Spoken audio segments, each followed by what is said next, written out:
no puede ser siempre ese caso. ¿Por qué no tenemos un sistema más ordenado que genere estos espacios y que genere ese tipo de inversión en estos espacios? Emil, Ingrid, qué gusto. Sí, yo diría que para invertir dinero privadamente en sitios arqueológicos realmente tiene que existir un gran amor. Cuando yo ingresé al Ministerio de Cultura, como a los 4 meses me pidieron cita los de la Fundación Vice, porque ellos invertían dinero en el Brujo y no podían recuperar el boleto turístico que cobraban. Eso se lo llevaba la digamos el Ministerio de Cultura. Y era absurdo porque ellos estaban invirtiendo su dinero y nosotros estábamos trabándole la posibilidad de que pudieran cobrar. Se hizo un convenio, creo que al principio fue con la Universidad de Trujillo, no estoy segura. Esa fue la primera edición del convenio. Sí. Y ya no. Digamos, nos pasamos meses estudiando a ver cómo podíamos hacer para que por lo menos contaran con la devolución del boleto que estaba ingresando gracias a la inversión que ellos estaban haciendo. Y esos son meses por un solo punto. ¿Cómo es posible que en un país como el nuestro, que tenemos tanta cultura, tan tarde en la historia reciente, podamos decir que haya un mecanismo, un marco normativo para poder solucionar esos problemas? Es que no me parece que hay un marco normativo. En el año 2015, cuando Pedro Cateriano entró como primer ministro, pidió facultades delegadas para poder legislar al Congreso y se le otorgaron. Yo, como ministra de Cultura, pedí poder, digamos, presentar decretos legislativos y me dijeron que era solamente para las cosas económicas y financieras. Entonces dije, bueno, podemos hacer inversión privada en algunos sitios arqueológicos, claro, preservando el carácter de inalienable, imprescriptible, etcétera, que tienen los sitios arqueológicos, sin tocar aquellos sitios de patrimonio mundial, y una serie de requisitos que yo sabía iban a ser un problema para pasar este decreto legislativo. Pero el Congreso no lo aprobó. Nosotros insistimos con el Congreso y el Congreso se bajó la posibilidad de que pudieran hacerse inversiones privadas en sitios arqueológicos que eran para la sostenibilidad de los sitios arqueológicos. Hubo una fuerte presión del gobernador del Cusco, no me acuerdo el apellido del señor. Ellos estaban más preocupados de que nosotros pudiéramos tocar su boleto turístico y querían que en el decreto legislativo no se incluyera el Cusco. Pero es absurdo legislar para unos y no para otros. En cultura y dejar al Cusco de lado. Exacto, sí. Además, Cusco, digamos, tenía casi todos sus monumentos ya concesionados con privados y gran parte de sus monumentos eran patrimonio mundial, a donde directamente el decreto legislativo no ingresaba, digamos, ¿no? Claro, en este caso, la ley previa solamente contemplaba la concesión. La ley que usted promueve, o el decreto legislativo que trata de empujar y que lo rechazan, tiene otra modalidad. Que se pueda invertir para sostenibilidad del sitio, para ponerlo en valor, para poder realizar pequeños emprendimientos, digamos, en las zonas aledañas, digamos, al sitio arqueológico, porque, como usted sabe, pues es inalienable, imprescriptible, no se puede tocar, hay que tener mucho cuidado, porque sí son frágiles los sitios arqueológicos. Llueve y se desmoronan, como ha pasado en Cuela recientemente. Bueno, en ese caso fue un huaico, pero entonces, ¿qué se pudo lograr dentro de esa gestión para poder facilitar el acceso del privado a estos espacios, protegiéndolos de la manera que el Ministerio quiere protegerlos? Lo único que pude hacer aprobar en ese momento fue que se pudieran hacer obras por impuestos. En digamos, en cultura en general, porque antes no estábamos permitidos por el Ministerio de Economía y Finanzas de tener obras por impuestos. Pero en realidad, digamos, no creo que se puedan concesionar sitios arqueológicos. Eso no es posible.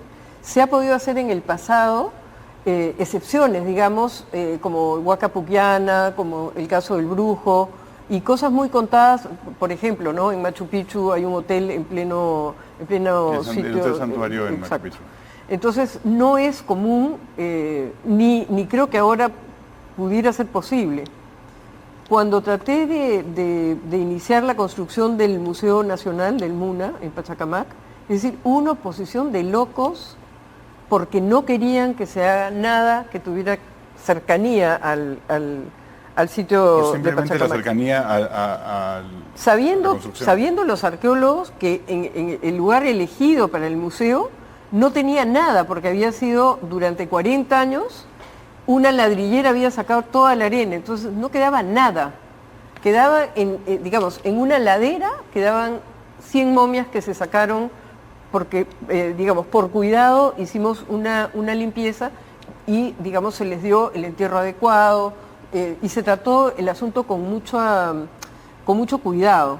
Pero hubo una gran oposición a que se haga el museo teniendo, digamos, los depósitos de Pueblo Libre, la fragilidad que tienen, como hemos visto, ¿no?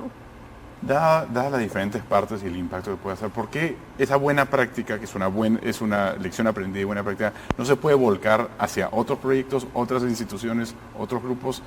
Desde el Ministerio de Cultura no se podría abocar a eso. Yo entiendo que sería perfectamente posible si es que se flexibilizara la ley, que es lo que se trató de hacer con el decreto legislativo 1198. Vemos ejemplos maravillosos como el de la Huaca Puquiana, que es exitosísima porque un porcentaje de lo recaudado, digamos, por las ventas del restaurante, van directamente a la Huaca. Y entonces es una Huaca millonaria, digamos, ¿no? Porque recibe un montón de dinero mensual y entonces se puede seguir trabajando y desarrollando el sitio arqueológico. Digamos, idealmente sería la fórmula perfecta porque verdaderamente con 19.000 sitios arqueológicos y cero casi recursos, porque el Ministerio de Cultura es un ministerio que no tiene muchos recursos presupuestales. ¿Por qué? Considerando el impacto económico, el impacto hay un Ministerio de Comercio Exterior y Turismo que depende de esos monumentos arqueológicos, ¿por qué no tiene recursos? Porque es el Ministerio de Comercio Exterior y Turismo el que cobra el porcentaje del boletaje de avión. En cambio, o de ingreso al Perú, no estoy segura de cuál de los dos rubros es, no lo cobra el Ministerio de Cultura. El Ministerio de Cultura, por ingresos adicionales, digamos, al del presupuesto, tiene el ingreso a Machu Picchu. Pero eso lo maneja La comunidad. Cultura del Cusco. No entra al paquete general de cultura. Ahora, es, digo yo, un ministerio multirrico, porque tener 19.000 sitios arqueológicos, solamente si consideramos terrenos, ya no digamos lo que es patrimonio, ¿no? Porque si le ponemos ya patrimonio, es decir, no se puede ni valorar.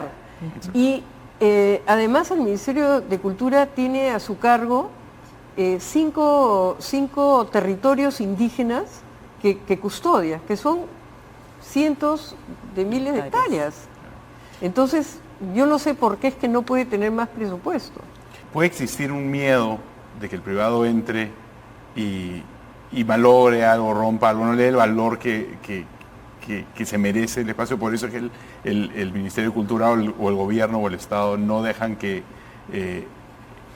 dificultan el acceso, las comunidades o el mismo ministerio. En realidad, digamos, el patrimonio arqueológico, si es que se malogra o rompe, como dijo, no tiene retroceso. Sin embargo, digamos, la experiencia que yo he tenido con los poquísimos privados que han logrado hacer inversión en sitios arqueológicos, uno se encuentra con gente absolutamente respetuosa, que son enamorados del patrimonio, precisamente, y que difícilmente van a entrar a, digamos, a hacer locuras. Entonces, ¿a qué le tienen miedo? Porque la alternativa es que se desmorone el patrimonio porque se deja ahí, nadie lo cuida y se cae a pedazos. Entonces, ¿prefieren eso a dejar que alguien entre y que trate de arreglarlo? Es una cuestión más bien ideológica. No nos creo escuchamos, sí, en verdad. Y hay un gran desconocimiento de lo que significa el turismo. El turismo, pues, es una industria blanca. No contamina, trae recursos, viene gente de fuera, gente vinculada al patrimonio, digamos, puede lograr hacer un buen sistema de vida, pero además todas las industrias conexas al turismo se benefician. Y las ciudades compiten por turistas. Creo que lo que nosotros tenemos de turismo acá en el Perú es por Machu Picchu. O sea, si nosotros analizamos qué cantidad de turistas entran y cuánta gente visita Machu Picchu, diría que estamos ahí nomás. Bueno, considerando de que en Cuelap solamente se han perdido el 50% de los ingresos, que asciende a unos millones de dólares, no miles, sino millones de dólares, y los cierres de Machu Picchu afectan tremendamente, creo que se pierde un millón de dólares al día. No tan solo es muchísimo. ¿Por qué el Perú invertiría en tener alternativas para que esa persona que por un huaico no puede entrar a un sitio se vaya a Chan Chan, que sí se ha puesto en valor, o se vaya a otro lugar que no está bien considerado o conocido? Cuando veo que en Chile se ha celebrado la Candelaria, que ha sido declarada en mi gestión como Patrimonio Cultural de la Humanidad, ¿no? Para Puno, claro, y se ha celebrado en Chile, no en Puno. ¿Qué cosa? Es que estamos locos los peruanos. O sea, no nos damos cuenta de lo que tenemos. Recuerdo cuando los panamericanos vinieron a buscarme los de una empresa que se llamaban Balich, que iban a hacer toda la parte de danzas, fuegos artificiales para la clausura o para la inauguración de los Panamericanos. Y me dijeron, bueno, ¿qué podríamos nosotros poner? Yo dije, todas las danzas del Perú, porque cada región tiene sus colores, su vestimenta, su música, su alegría, su distinta forma de bailar, de comer. Es decir, nosotros somos uno de los países con más riqueza cultural, pero ni siquiera la valoramos. Cajamarca tiene colores, carnavales completamente diferentes que los de Puno, se baila marinera en 1000 maneras distintas. La marinera ayacuchana es una marinera elegante, la norteña es alegre, la limeña es como más señorial. Entonces, digamos, ¿qué cosa tiene el Perú que no puede competir con las ciudades del mundo para ser uno de los primeros sitios, y comenzando por Lima? Lima tiene 360 sitios arqueológicos y son unos huecos negros. Salvo algunos casos con excepciones. Contados. ¿No? ¿Por qué no se pueden iluminar los sitios arqueológicos? ¿Por qué no se pueden convertir en espacios públicos los sitios arqueológicos? ¿Por qué no? Porque no se hace. Porque si tomaran la decisión de hacerlo, se haría. Porque estoy segura que, no sé, pues el Ministerio de Comercio Exterior quisiera iluminar los sitios para que los vecinos estén más seguros, no estén los fumones metidos en los sitios arqueológicos en las noches. Es decir, que Lima pueda tener 300 sitios, claro, no van a estar, digamos, todos con inversión privada, ni se podrán hacer huacas puyanas con los restaurantes al lado, pero sí, digamos, iluminado, con lugares donde las familias puedan ir. Es decir, se puede lograr solamente en Lima. No estamos hablando de todo el Perú, es decir, Puno, Ayacucho. Tenemos maravillas.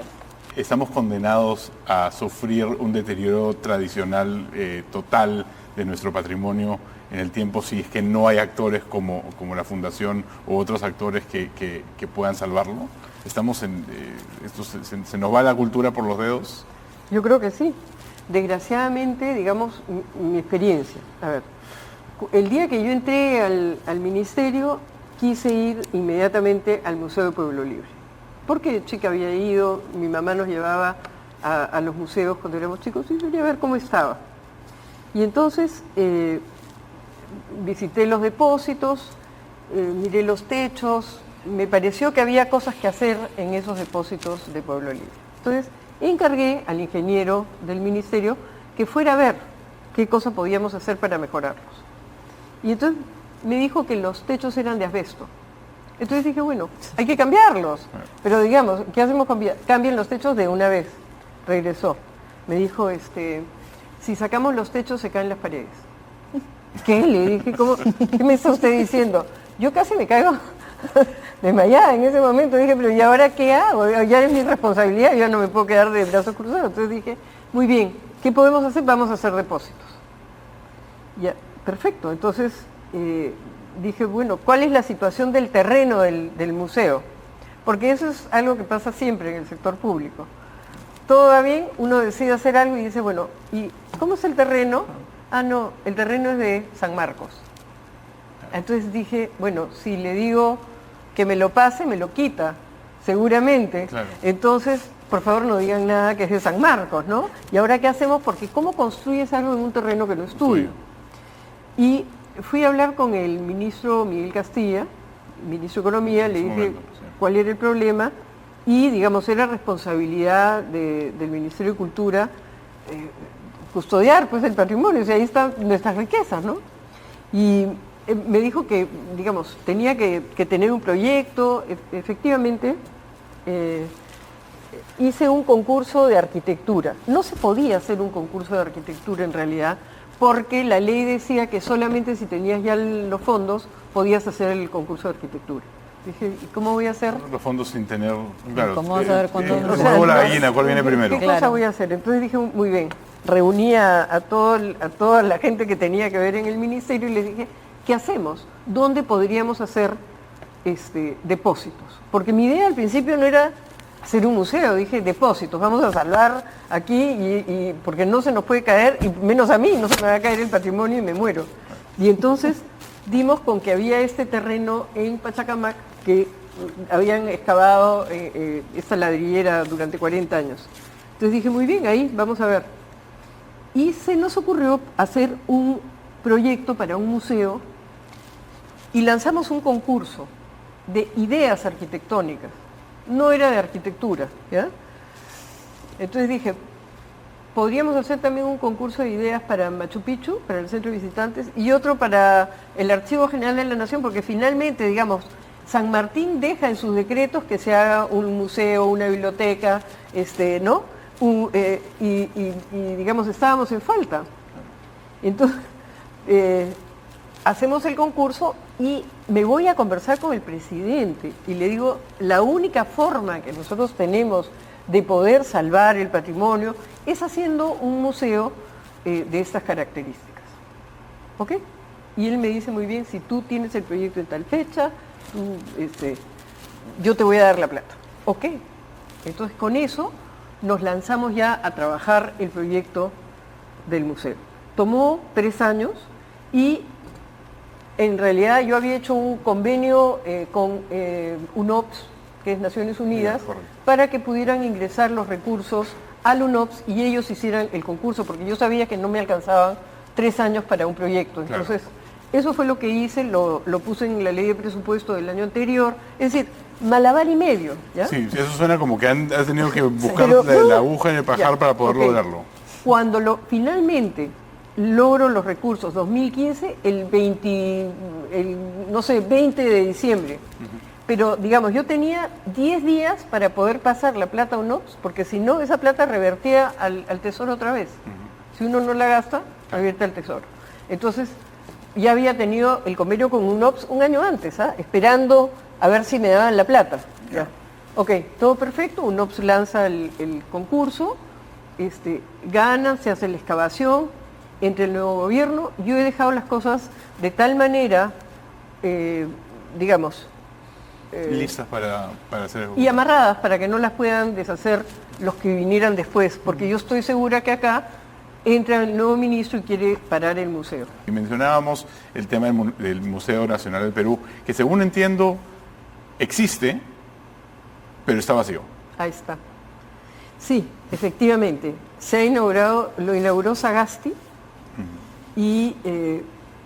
digamos, antes de yo irme del ministerio, gestioné para que se dejaran 100 millones de soles en una cuenta del Ministerio de Economía y Finanzas para poder hacer los depósitos famosos, que eran los que me habían preocupado desde el inicio, y devolvieron la plata, no la usaron. Dejé también 19 millones de soles para que en el Museo del Pueblo Libre se hiciera un museo de historia. De arqueología. De historia que explicara, digamos, las migraciones al Perú. Españoles, chinos, negros, franceses, ingleses, italianos. Alguien tiene que explicar la colonia, o el virreinato, como quieran llamarlo, ¿no?